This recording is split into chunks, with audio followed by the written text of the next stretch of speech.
Hello students, मैं संजय कुमार झा एक बार फिर से आपके सामने हूँ आपके फेवरेट चैनल एडू फ्यूचर पे। आपका बहुत बहुत स्वागत है इस चैनल पे। आज हम लोग जो बात करने जा रहे हैं वो क्लास 9 के टॉपिक से रिलेटेड है। क्लास 9 का जो टॉपिक होगा वो फिजिक्स का टॉपिक और ग्रेविटेशन से रिलेटेड ये टॉपिक रहेगा हमारा। आज हम लोग बात करेंगे ग्रेविटेशन क्या होता है, इससे रिलेटेड बात करेंगे आपसे। और दूसरा इम्पॉर्टेंट बात हम लोग बात करेंगे यूनिवर्सल ग्रेविटेशनल कांस्टेंट के बारे में। आज हम लोग इसी मैटर पे बात करने जा रहे हैं। इससे पहले मैं चैप्टर को शुरू करूं, मैं आपको इस चैनल के बारे में थोड़ा सा इंट्रोडक्शन दे देता हूं कि ये चैनल एक्चुअली में काफ़ी इम्पॉर्टेंट बनता है क्लास 8, 9 और 10 क्लास के बच्चों के लिए जो स्पेशली साइंस और मैथ से रिलेटेड में इंटरेस्ट है इनका, क्योंकि ये चैनल आपको प्रोवाइड कर रहा है मैथ और साइंस से रिलेटेड हर वो टॉपिक जो क्लास 8 में, 9 में और 10 में आपको पढ़ना है। तो आप आराम से इस विकट परिस्थिति में अपने घर में रह करके सुरक्षित तरीके से उन सारी चीज़ों को आप स्टडी कर सकते हो जो आपको जनरल वे में प्रॉब्लम्स मतलब समझने में प्रॉब्लम होती है। ओके, क्योंकि हम लोग मोस्टली एनसीईआरटी बेस्ड काम कर रहे हैं और मैं थोड़ा सा इसको अपग्रेड भी कर रहा हूँ, मैं थोड़ा सा इसको एडवांस भी बता रहा हूँ आपको, जिससे आगे के टॉपिक के लिए आपको परेशानी नहीं हो। ओके, तो अगर अभी तक आपने इस चैनल को सब्सक्राइब नहीं किया है तो इस चैनल को ज़रूर से ज़रूर सब्सक्राइब कीजिए और अपने बेल आइकन को भी ज़रूर दबा दीजिए। इससे आपको हमारे चैनल से रिलेटेड जो वीडियो का नोटिफिकेशन है आपको मिलता रहेगा। तो चलिए इन्हीं बातों के साथ हम लोग शुरू करते हैं। आज का टॉपिक जो है ग्रेविटेशन, क्लास 9 का बहुत इंपॉर्टेंट टॉपिक माना जाता है फिजिक्स का। तो शुरू करते हैं हम लोग। देखिए, सबसे पहले हम लोग बात कर रहे हैं ग्रेविटेशन क्या चीज़ होता है। ग्रेविटेशन क्या चीज़ होता है? देखो बच्चों, एक्चुअली में ग्रेविटेशन एक्चुअली में एक काइंड ऑफ फोर्स है। इस फोर्स के बारे में एक्सपीरियंस तो बहुत लोगों ने किया था, लेकिन इसका प्रॉपर एक्सप्लेनेशन न्यूटन के द्वारा दिया गया था। उन्होंने कहा था क्या कि एक्चुअली में हमारे सराउंडिंग्स में जो चीज़ें हैं, not only in our surrounding, even in our universe में जितने भी कंपोनेंट्स हैं वो सब एक दूसरे के ऊपर फोर्स ऑफ अट्रैक्शन लगाते हैं। और इसी फोर्स ऑफ अट्रैक्शन को उन्होंने नाम दिया था ग्रेविटेशनल फोर्स। सो एक्चुअली में ग्रेविटेशन क्या है? अ काइंड ऑफ फोर्स है। क्या है भाई? अ काइंड ऑफ फोर्स है which act between those bodies having some mass, है ना। उसमें कुछ क्या होना चाहिए? मास होना चाहिए। ये बहुत इंपॉर्टेंट है, क्योंकि मास होगा तभी उसमें अट्रैक्शन का पावर होगा। मास होगा and separated by particular distance. ठीक, तो ग्रेविटेशन क्या है भैया? तो ग्रेविटेशन क्या है? Gravitation is a kind of force है। यह एक फोर्स है जो वैसे बॉडीज के बीच में लगता है जिसमें कुछ मास हो और उनके बीच में कुछ सेपरेशन हो। They are must be separated together by any of the length, चाहे वो माइक्रोमीटर में हो, नैनोमीटर में हो, मतलब उनके बीच में कुछ सेपरेशन होना चाहिए। ओके, तो ऐसे फोर्स को हम लोग बोलते हैं ग्रेविटेशनल फोर्स या ग्रेविटेशन। अब इसी में एक टर्म आता है, दैट इज ग्रेविटी। एक टर्म क्या है? ग्रेविटी। अब ये ग्रेविटी क्या है भाई? तो ग्रेविटी भी एक टाइप का फोर्स ही है, ये भी एक टाइप का फोर्स ही है। और कैसा फोर्स है ये? कैसा फोर्स है ये? एक्चुअली में ग्रेविटेशनल फोर्स है। कैसा फोर्स है? फोर्स है। कैसा फोर्स है? ग्रेविटेशनल फोर्स है। लेकिन there is some specific condition. Gravitational force तो है, लेकिन एक कंडीशन है। कंडीशन क्या है? That condition is earth. वो कंडीशन क्या है? अर्थ। मतलब ये एक ऐसा ग्रेविटेशनल फोर्स है जो अर्थ से रिलेटेड है। मतलब जब आप दो कंपोनेंट के बीच में फोर्स को डिफाइन कर रहे हो, जब आप दो पार्टिकल्स के बीच में फोर्स को डिफाइन कर रहे हो, जब आप दो ऑब्जेक्ट या दो से ज़्यादा ऑब्जेक्ट के बीच में फोर्स को डिफाइन कर रहे हो, and one of the object must be earth, okay, so that gravitational force is gravity. उस ग्रेविटेशनल फोर्स को हम लोग ग्रेविटी कहते हैं। मतलब ग्रेविटी क्या है? ये अर्थ का फोर्स ऑफ अट्रैक्शन है जो किसी दूसरे ऑब्जेक्ट पे लग रहा है। समझ में आ रही है बात? मतलब जब हम लोग ग्रेविटेशनल फोर्स ऑफ अर्थ की बात करेंगे ना, दैट इज कॉल्ड ग्रेविटी। तो ग्रेविटी कहने का मतलब आप समझ में आ गया होगा कि ये अर्थ का ग्रेविटेशनल फोर्स है। और ग्रेविटेशन क्या हो गया? किसी भी पार्टिकल्स के बीच में लग सकता है। अगर सिंपल वे में मैं आपको बताऊं तो हम ये कह सकते हैं कि gravity is a kind of gravitational force. Gravity is a kind of gravitational force, but every gravitational force is not a gravity. Her gravitational force gravity को आप नहीं कह सकते हो। ये स्पेशली अर्थ के लिए यूज होने वाला टर्म है। क्लियर है ये बात आपको?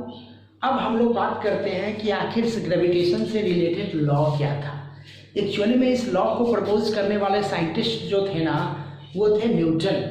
लेकिन उन्होंने भी किसी चीज़ का सहारा लिया था इस लॉ को समझने के लिए। तो हम लोग फिलहाल अभी न्यूटन्स की बात करेंगे, उसके बाद हम लोग बात कर लेंगे केपलर्स के बारे में, जो मैं अलग से बता दूंगा आपको।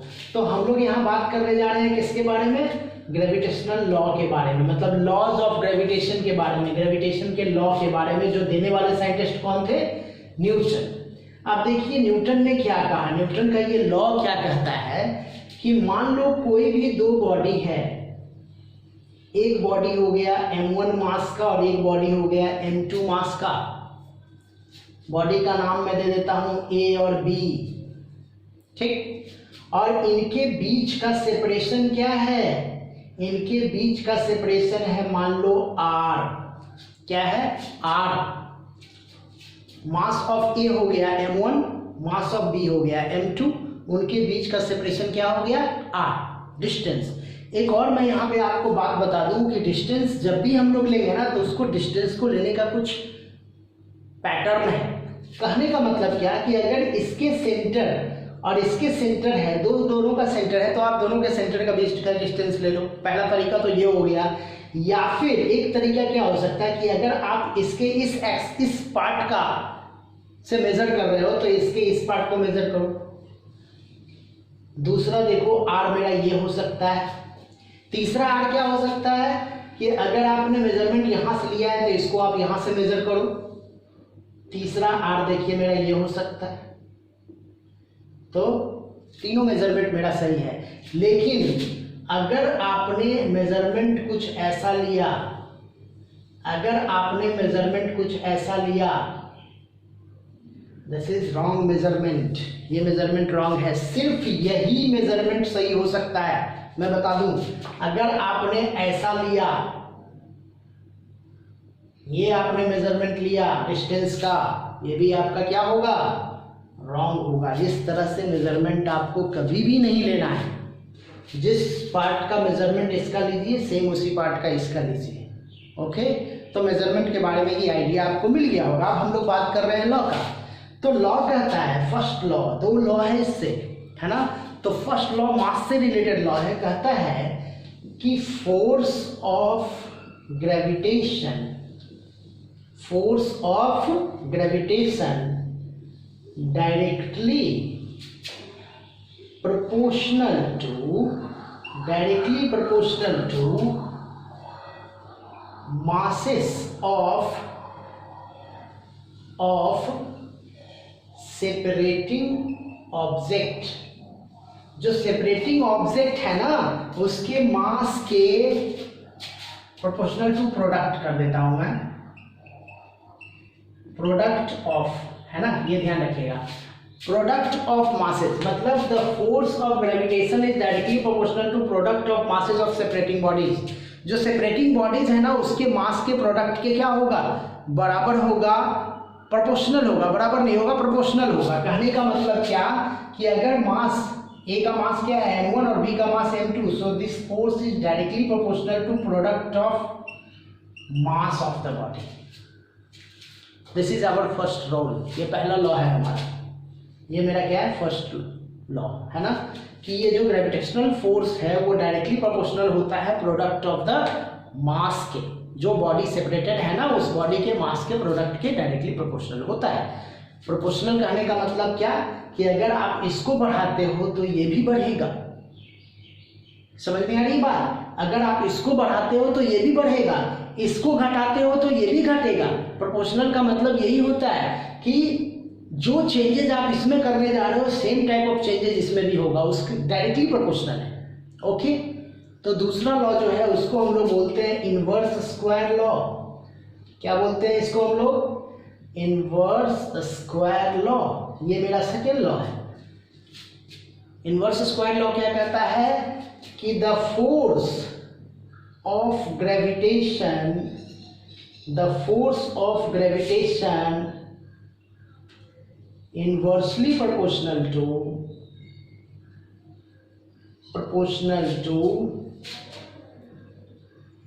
square of distance, a square of distance between two bodies। ये जो दो बॉडी है ना उसके डिस्टेंस के स्क्वायर का इनवर्सली प्रोपोर्शनल होगा, तो उसका डिस्टेंस क्या है r, मतलब that force is inversely proportional to r square. Inversely का मतलब क्या होता है कि अगर आपने इसको बढ़ाया तो ये क्या हो जाएगा, घट जाएगा। कितना से घटेगा, तो स्क्वायर से घटेगा।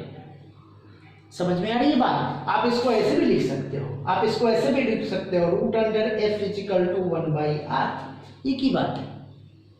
ठीक, तो इसके स्क्वायर के हिसाब से, मतलब अगर इसको बढ़ाया तो ये क्या होगा, घटेगा स्क्वायर के हिसाब से, अगर इसको आपने घटाया तो ये बढ़ेगा स्क्वायर के हिसाब से।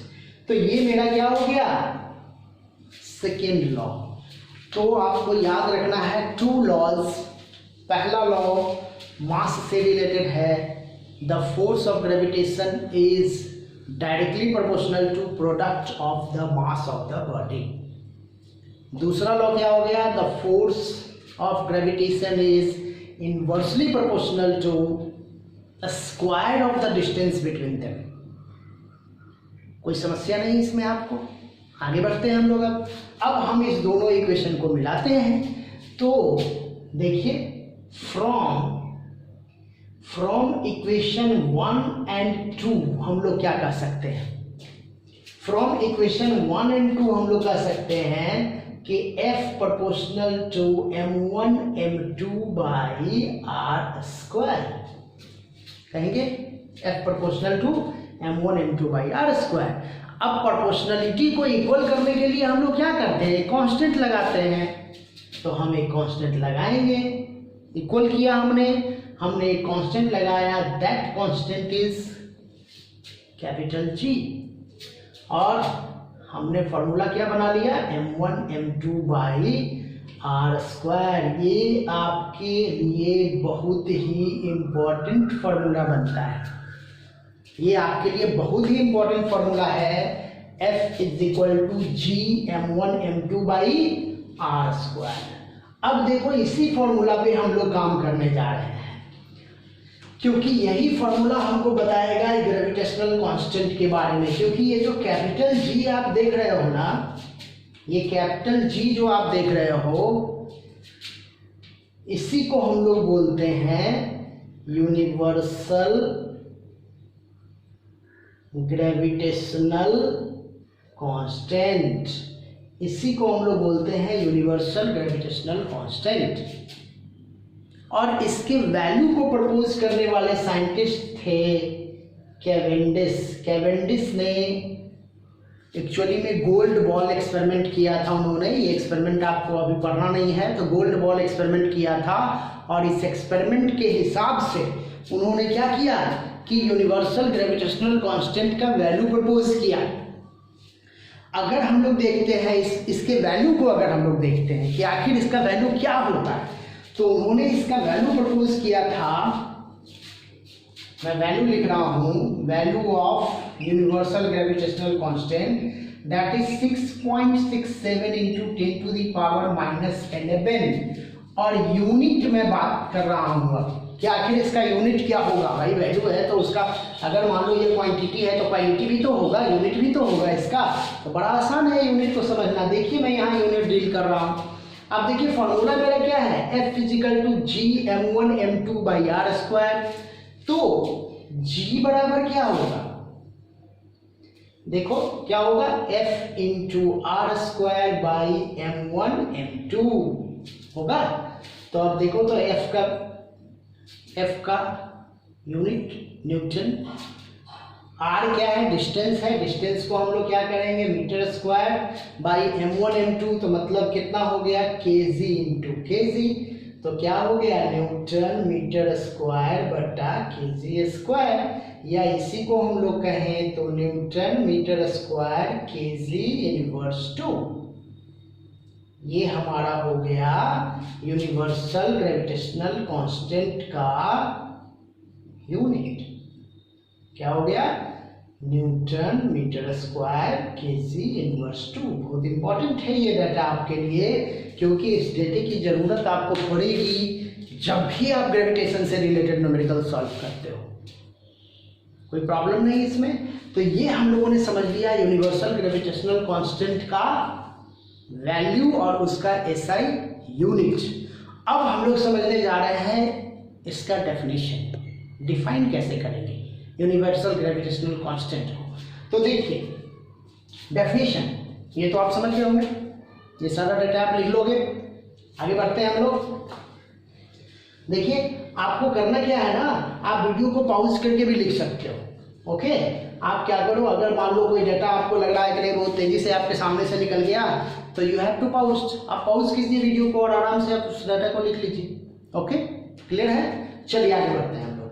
अब हम लोग बात कर रहे हैं किस चीज के बारे में, अच्छा इसका वैल्यू मैंने क्या बता दिया, 6.67 into 10 to the power -11 newton metre square kg inverse 2।